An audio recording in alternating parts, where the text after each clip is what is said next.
Revelation chapter 14 verses 10 and 11.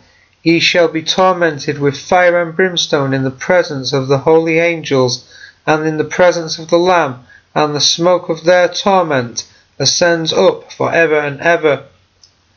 Revelation chapter 20 and verse 10. And the devil that deceived them was cast into the lake of fire and brimstone, where the beast and the false prophet are, and shall be tormented day and night for ever and ever. These verses are quoted as shock references in proof of eternal torment in hell for the wicked. However, fire and brimstone is used figuratively, not literally in the book of Revelation. Consider the evidence. In the first occurrence of the expression, fire and brimstone is said to issue from horses' mouths. Revelation chapter 9 and verse 17. This is certainly no hell fire. If literal torment in hell were intended, then the language of the passage would require Jesus to be with his angels in hell, since it is stated, Ye shall be tormented with fire and brimstone in the presence of the holy angels and of the Lamb. Revelation chapter 14 and verse 10. Consistency demands that if tormented with fire and brimstone is literal, so much the same shall drink of the wine of the wrath of God, which is poured out without mixture into the cup of his indignation. Revelation chapter 14 and verse 10.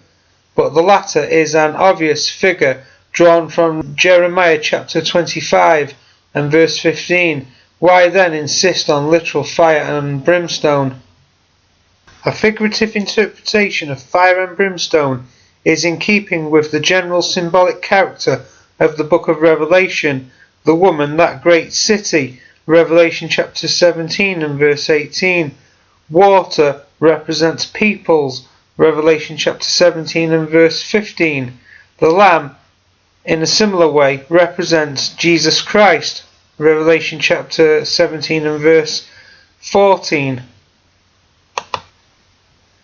Fire is used in the scriptures for utter destruction, not for eternal torment. Sodom and Gomorrah were destroyed by fire and brimstone, and are now set forth as an example, suffering the vengeance of eternal fire. But are these cities still burning?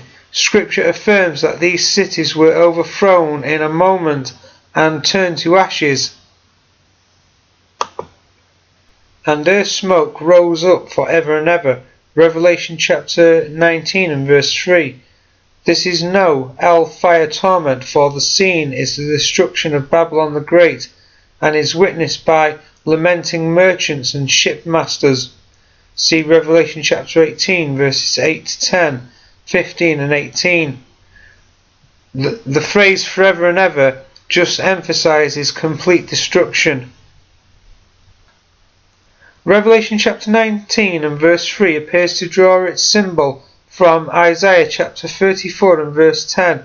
In this passage, a fire from Yahweh on Edom shall not be quenched, night nor day, the smoke thereof shall go up for ever. But again, this is no hell fire, since the prophet Isaiah continues to speak of the land laying waste, a dwelling place for the owl and raven. Verse 11.